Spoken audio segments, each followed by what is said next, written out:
Hey there guys, welcome back to the channel. It's Creeper for DS Sports as always, and all roads lead to the Euros.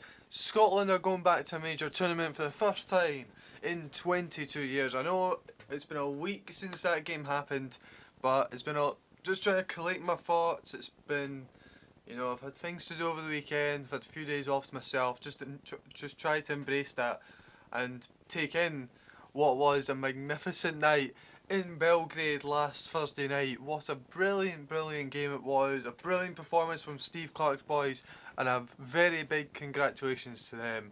What a magnificent occasion. Just words befalling me right now. Just thinking about it again, even after watching the last two games, which we'll also talk about in the video just shortly. It's still an amazing thought, the fact that I'll be there, I'll be in London for the England-Scotland game. I don't think I'll be actually at the game, but I'm going to be going down there, and you better believe it, I'm going to go down there and enjoy a nice wee boogie with the rest of the Scotland fans. Yeah, fantastic. What a game. Remember guys, like and subscribe. Like, comment and subscribe as always. Yes, hopefully going to be rattling out a few more videos maybe over the next week or two while I'm off work for a wee while. Yeah, probably going to be looking at some games, maybe doing the match reports, maybe even seeing about some informative pieces as well. It might be a bit scarce, might only be like 3 or 4 or maybe 2 or 3, I don't know.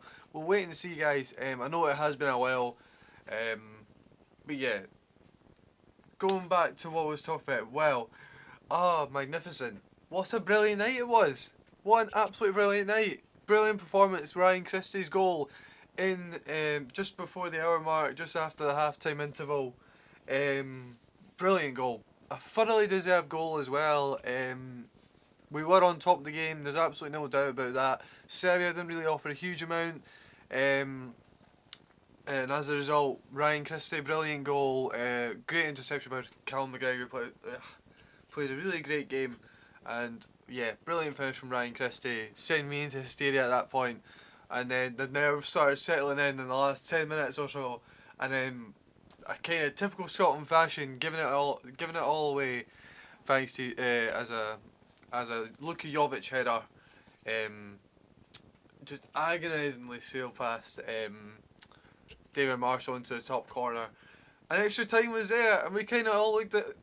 Certainly a few of the guys I was not watching the game with, but watching the game along, if you know what I mean. Like, we were in a group chat. Some of the guys from the podcast earlier on in the year actually. Yeah, like sort of suffering together, we could say. We all kind of looked at each other and felt, say to each other, penalties would do. Why not go penalties? Like, we didn't really think we'd win the game in extra time. But yeah, credits to the boys. It could have been very easy to go down, to kind of get downhearted and lose the game in the extra time. Much like Northern Ireland did. They fought their way back, but a late goal from Slovakia meant they would miss out on the Euros next summer. But yeah, fantastic performance taking the hat, for extra time. A brilliant save by David Marshall in that. Yeah, from Goudet.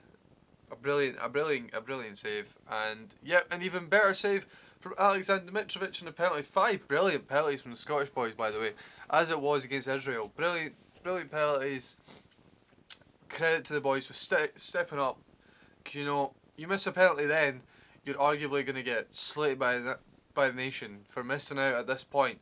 But David Marshall, the 5th penalty, what a brilliant save it was, and the reaction sent me into hysterics. You've got no idea how much I ran round this house. I ran round the house, grabbed the beer, started spraying it in the garden. It was absolutely incredible.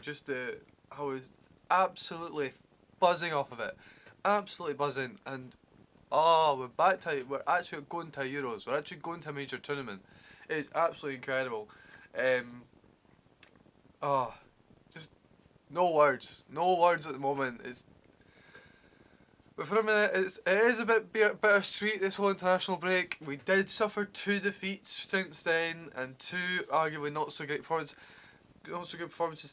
The Slovakia game though, looking back on it, you can kind of let it go a wee bit. You can let that one go. It was probably the one that was the least important, given the fact that if we won, it was great. Great Nations League done and dusted there and then. Czech Republic don't win a game. It's done and dusted there and then. Because obviously we knew we had Israel coming up. We knew Israel was the last chance to win the group. So it was the least important. Hence why 8 changes were made. And you look back on it, and you just wonder, was there many of those guys that came in who really put in performances to credit replacing the 11 that played in Serbia?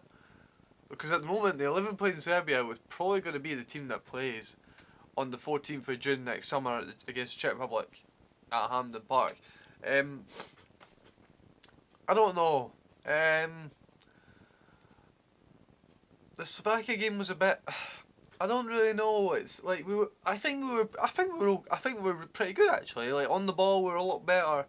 Like we managed to control the ball. It's in a similar manner to how we did in Serbia. We just didn't really create many great chances. We had a couple of really good chances. Ollie McBurney had a couple of good chances. Lee Griffiths had one that fell away from him after McBurney won the ball back. I don't know. Thinking back on it, it's still a defeat. It's still a game we probably should have won, or maybe even got points from. But yeah, it's a difficult one in that sense. I mean, you kind of look back on it and you think, well, the changes were rung in, so I can understand why there would be a sort of a change in the performance, if you will. Nonetheless, we lost the game. It's a shame. Israel last night. We're recording this on Thursday morning. After the Israel game the night before, that really deflated me a wee bit. I'm not going to lie. It was a really deflating performance for me. I thought, I just don't really know how we can't beat this team. You know what I mean? I just like this year, like since the Nations League and League C, we've not beaten Israel in 90 minutes. Which I find really, or even 120 minutes rather. I mean, I know we beat them in the semi-final playoff of Pele's, which is fine. That's okay. But 2 draws at home technically, and then going away and losing the game. I mean, it's 1 win and 5 in regulation against Israel, and Israel are not, they're not something to write home about. They've got some big players, Zahavi, Solomon, who scored the goal last night. But they're not. It's not a team that you think, oh, they're world beaters. It's not. It's just. I don't know. It's just a hard one to get my head around because we've beaten better teams recently. We've beaten Slovakia recently. We've beaten Czech Republic twice recently. We've beaten Serbia recently. Well, I mean Serbia, albeit we were minutes away from beating Serbia, 90 minutes away from home. So you just think this is the game where if you're gonna go out and prove that you're at the Euros, let's go and do it now. Like, let's go and put in a 2-0 win, or 3-0 win, or 3-1 win, or something like that. Something which really gets us going. But we just didn't. I just don't understand it. I think for the first sort of 20 minutes or so, first 20 minutes, half an hour, for the first half, I thought we were pretty good. And we just got hit on the counter. And it just so happened to be Scott McTominay against probably the best player in Solomon. I believe Solomon's their best player. Everybody raves about Zahavi and how much he scores goals and he scores goals for the national team. Solomon's their best player. In my opinion, Solomon's their best player. But yeah, we just got hit on the counter, 1-0 before half time. It changes things a wee bit. And I just think, I don't even know. I think the game plan from the Serbia game should have fitted really well into this game. Because it would have allowed us to have more of the ball against Israel, who we know are good with the ball. Like, they're good with the ball, they're hard to get the ball off of, in a sense as well. But I just think we were a bit too defensively minded. And I think that hampered us a wee bit. Like, we had a couple, like, Marciano made a couple of really important saves. Like, the header from John McGinn, brilliant save from Marciano. Free kick at the end, an important one. The one from Dasa, that's a handball. I'm sorry, but that goes to VAR as a penalty. I mean, Dasa has, it's come off his leg and then onto his arm, but it's stopping McBurney behind them having a go at having a attempt on goal. I don't understand how that's not a penalty, and I don't understand how the linesman doesn't see that. I see it from the TV angle, and his arm is like the last thing I see. Like the arm that ball that hits the arm is the last thing I see. Like, it's the one thing I probably don't see, but even I can tell that's hit his arm, and the linesman doesn't see. I don't know. It's all fine and well, like having a go about it. I just thought that was really disappointing. But nonetheless, going back to my point about the game plan, I just thought the midfield for me just wasn't in the game. Like, it was really odd, and I think it was maybe just the fact that I think we just got moved about too much, and I think that really hampered our shape in the midfield, because I thought the amount of times I looked at the TV screen and there was a good 20 square yards of space in the middle of the park when nobody was occupying and we had the ball. So I was like, I'm basically saying to somebody, like Callum McGregor for example, he was brilliant at this in Belgrade. He picked up the space really well and was so positive. Like he used his natural pace, his natural ability to drive midfielders, pick balls to Tierney, to Christie, make 1-2s and all this kind of stuff, and I just thought it just didn't come together, and it's a difficult one because I think, I don't know, it's a tough one. It's a tough one to take, and it was after last night, after qualifying for the Euros and then losing these two games in performances that weren't entirely convincing. I mean, the Slovakia one was a bit more convincing, but certainly the one against Israel last night, it kind of deflated me a wee bit. It kind of frustrated me a wee bit. Because at the end of the day, like, I'm probably one of the biggest Scotland fans going. I want Scotland to win every single game, and I live and breathe every moment watching a Scotland game. Like, I don't really think too much about the big picture if there's a game on right now. Like, if there's a game on now, I focus on that game, and I want Scotland to win that game. And if they don't, I'm going to be a bit frustrated about it. I'm going to feel sad about it. I'm going to feel even angry about it. I mean, it's easy to it was kind of easy to forget in that moment what we achieved last Thursday, and that's really bad as a Scotland fan, considering like the achievement we've done, the hysteria that came from it. It's easy to forget that, and I think now that I think about it, we have to remember that. But until then, we really want to find a plan, find the team, find the game plan that'll make us competitive at the Euros. Because I don't really think that. Well, I certainly don't want to be. I certainly don't want to be a fan where Scotland go to the Euros and they get beat every game. We want to be competitive at the Euros. Why would we not want to be competitive at the Euros? I mean, I know it's been a long time since we've been at a major tournament, so we have to be very grateful of that. But I don't want us to go and get beat 3 or 4-0 by England in London, get beat 2 or 3-0. Don't even score a goal at the Euros. Like, I want to see us go and score goals. Like, the absolute scenes as we score a goal in a major tournament. One that could potentially win us a game. You know what I mean? Like, it's... I don't know. I'm kind of fixating on the sort of emotions of it all, but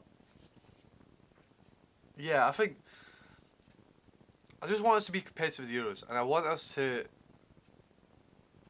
go and not embarrass ourselves. Like, I don't want us to be... I think that's the great thing about having it at home.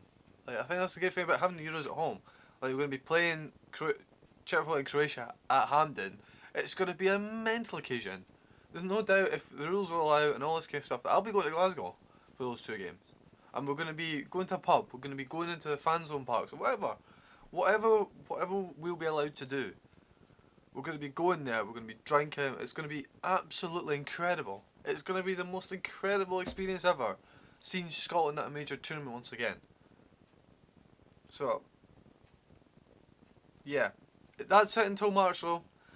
Qualifying campaign will begin in March. I'm sure the qualifying draw, the group draw, will be made on the 7th of December, I believe. Scotland will be in pot 3 as a result of losing that game. We would have been in pot 2 had we won the game last night, or at least topped the group. It's not the case. Usual big names in pot 1.